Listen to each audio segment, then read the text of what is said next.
ADA tələbəsinin bir günü. Bu arada bu videonu dekabrda çəkmişdim. Sadəcə unutmuşdum paylaşmağa. İmtahan günlərinə az qalmışdı. Bəli, universitetin içində peşoxod var. Tədbirə qoşulmağa görə tez gəlmişdim universitetə. C binasına girib qrup yoldaşlarımla görüşdüm.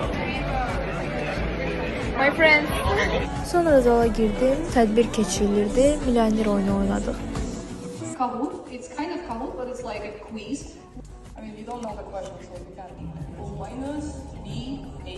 Dərsin başlamağına hələ var idi. Ona görə girdim kitabxanaya dərs oxumağa. Kitabxanamız 3 mərtəbəlidir və oxumaq üçün estetik yer var və ya otaq rezerv eləyə bilərik. 2 saat kitabxanada oturduqdan sonra çıxanda yağış yağdığını gördüm. B binasında tədbirə görə belə bir şey payladılar bizə. Sonra uşaqlarla proyektimizi təqdim elədik. Həmin vaxtı Pikmi palkanı istifadə elədim deyə peşman oldum. Çünki hər dəfə məni gülmək tuturdu. Biz 90 nəfər arasında sorğu keçirmişdik və onu təqdim elədik. Gəldik bufetə. Burada çoxlu yemək çeşidləri olub. Ümumiyyətlə ADA Universitetinin içərisində çoxlu bufetlər və restoranlar var. Sonra yenə biraz dərs oxudum və yenə də tədbirlər. Yeni il ərəfəsi idi deyə tədbir daha çox idi. Tədbirdən sonra coffee break oldu. Sonra qrup yoldaşımla desertlərlə şəkil çəkdirdik. Almadıq çünki bahadır.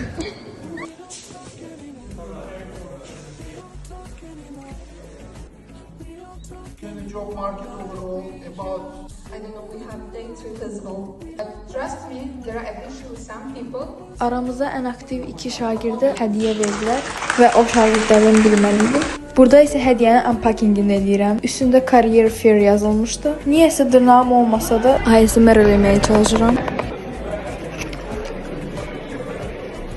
Belə bir termos idi. Üstündə Bridging Talent to Careers yazılmışdı. Bir də Career Fair AD University.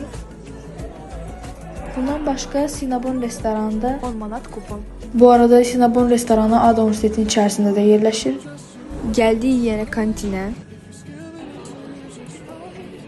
Səhərdən axşama kimi universitetdə olmaq belədir uşaqlar. Nəysə çıxdıqdan sonra universitetin belə estetik mənzərəsini görə bilərik. Bu yola bircə qırmızı xalça çalışmır. Podium vibe gəlir. Çıxdıqdan sonra ADA Universiteti yazısını görə bilərik. Həmin günü 10 dekabr mamamın ad günü idi. Ona görə getdiyim mola gül və hədiyyə aldıq. Nəysə videonun axırına çatdıq. Sağ olun dostlar.